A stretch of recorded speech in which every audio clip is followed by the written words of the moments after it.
Tewa Onasanya, in the studio with us. Yeah. She's in the building right now. Of course, for a lot of people, who probably are wondering, who she is. She's the founder of E.L.O.Y Awards. Yes. Amidst, many other things that she does. She's a philanthropist. A publisher as well. Yeah.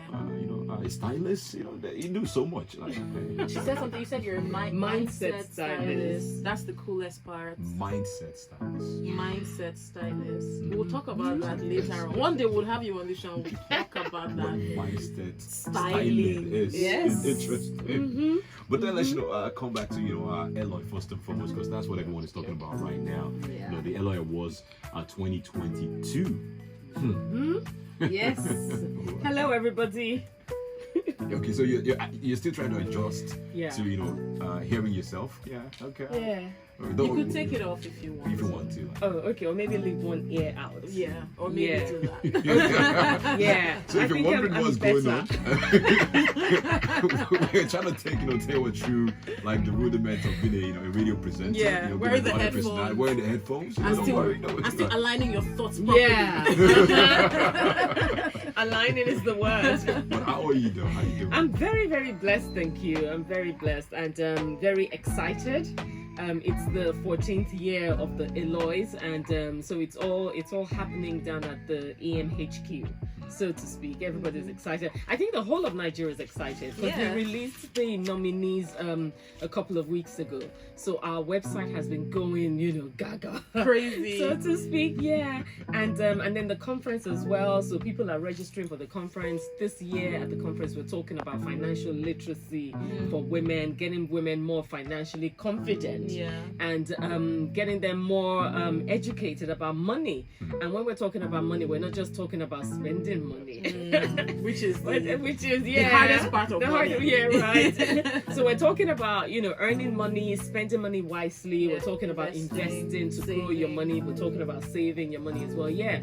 So we're this year. I mean, the E.L.O.Ys is all about celebrating women and also sustaining women empowerment. So every year we do as much as we can to infuse what we're about into what we do. But then amazing. This is the 14th edition. When you started this 14 years ago, did you know that you were going to get to year 14 in this? Funny enough, I did not think it would ever end. Yeah, but I didn't know how it would continue. But I knew that it wasn't going to end. One thing about me, which I'm very, very blessed, with, and I have to say that I'm very blessed, is once I start something, I feel like, you can't give it up. You have to keep, you have to keep going at it. Yeah. That is why for the past 14 years, we've had an E.L.O.Y every year, come rain or sunshine, come COVID. Yeah, even that as well. Because even that, so during the COVID time, we had a smaller one, and even still, all the nominees turned out, and it was I can't remember what we called that year, but it was a year where everybody needed an inspiration anyway, because the year had gone really really crazy. I know, everybody being at home, so it was good to come out. With COVID guidelines and things like that. But maybe let's just see how it's been able to keep working is because you've conditioned your mind, you styled I suppose, I mean, just style my mind to make sure that E.L.O.Y continues. Yes, you're very correct. But then 14 years, what is your, what would you say is your fondest memory or your fondest, moment, through that span of 14 years of, the E.L.O.Y Awards? Oh my gosh, there's so many, but the one that stands out the most, I think it's the year 2017. What happened then? What happened? In 2017, so you would think that with the E.L.O.Ys being, I think 2017 was maybe the 9th year or something. When you start something and you're thinking, oh, by the 2nd year, sponsors will be dying at your feet and blah, blah, blah. You won't need to spend your own money and things like that. In 2017, a day to the awards, we hadn't paid for the venue. What? Yes. What? And the venue said to us that even though we've had this relationship for so many years, they couldn't let us go on. And it was so unbelievable. It was almost like you have to call a press conference to cancel something that's tomorrow. Wow. And I'm like, God forbid, no. So what did you do? So I went into the toilet of this hotel and I said to God, you gave me a vision and you said your word does not return to you void. do something. And something did give. So what happened? I was able to put it on my personal funds as well. Personal funds as well. But the following day at the E.L.O.Y's, it was unbelievable. Great turnout as always every year. People who didn't think they were being noticed were happy that they got nominated. Yeah. And when I came up to give my speech, I broke down crying. Research. It was because I was saying because I thought to myself that might be the last E.L.O.Y. Because I was like, no, I'm not gonna do this again. I mean, no. And then people came. There was a lady that won one of the awards, and she said she wanted to commit suicide. And then somebody called her to say that she got nominated for an E.L.O.Y. and she was so excited, she was happy. And then there was another lady that said that she was gonna give up her business, and then she was asking God for a sign. And then they called her that she's been nominated. I was just saying to God, like seriously, seriously. I know. I'm like, why are you doing this? We have to. But yeah, so that year stands out because it was the year that I actually was so vulnerable on stage. I couldn't hold it. And people thought I was crying because I had hammered. Like you've done this big thing. Made so much money. Because somebody did come to me and say to me, yeah, that's why you were crying. I was like, you knew what was happening the day before. But then did you have second thoughts at any point? Because I'm curious. E.L.O.Y, for a lot of people that don't know, stands for Exquisite Lady of the Year.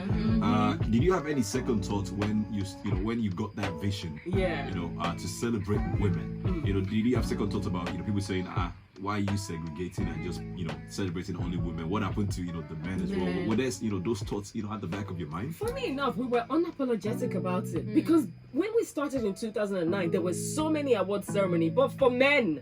So maybe like 20 men will win something and then they will pick out one woman. And I'm thinking to myself, women need representation. We need to know that there are women at the top and that women, doing excellently well, that we can emulate and can inspire younger women. So we were very unapologetic about it. But in 2018, we gave in. Right. Because everybody was like, it's all for women. It's all for women. So we started the He for She.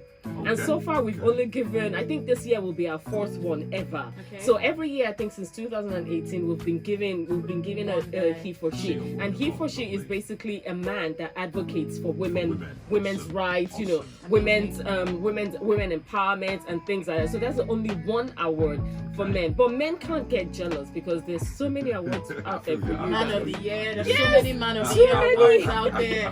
Oh my God. Yeah. But what would you say is the biggest challenge with running this kind of award ceremony, aside money? Because I know money is like such a big deal, but aside money, what would you say is the biggest challenge? Our biggest challenge is looking for women in different sectors.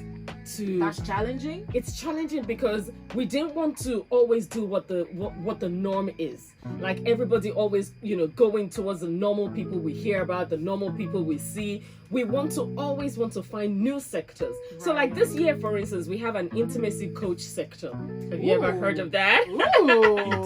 Intimacy coach. Yeah, we're talking about the S3S. Why are you pointing at me? Why are you pointing at me? Why are your eyes shining? But I like that. I like that particular intimacy coach. Yeah. So that's what's challenging because every year we want to be able to highlight different sectors that women are excelling in, so that we can show other people that these women are doing something. So in case you want to be, so there was a year we had DJs. People didn't know that there were that many female DJs. Really? There was a year we had what was this one that we had that people were like, oh really they're women. So they're different. So the challenge is looking for those sectors. Well, how do you look for them? Do you have a team of people? Oh yeah. We have a team of people that look through and combing through the internet streets, looking through what people are doing research as well. And then we now have these lots of categories that we now have to streamline to about 20 or 22 awards. If people want to go the other way, like submit. Oh yeah. So before we have our final nominees, when we have our categories, we send them out, and then people now start voting. So some of the people that we don't even know about, people vote them. People nominate them, and then they tell us why they're nominating them. And then they give us different details as well, like their Instagram handle, their website. So we do our further research. And then we now pick our top 5 or top 6, which are the ones that are currently being, out there at the moment. Yeah. So yeah, that's the top job.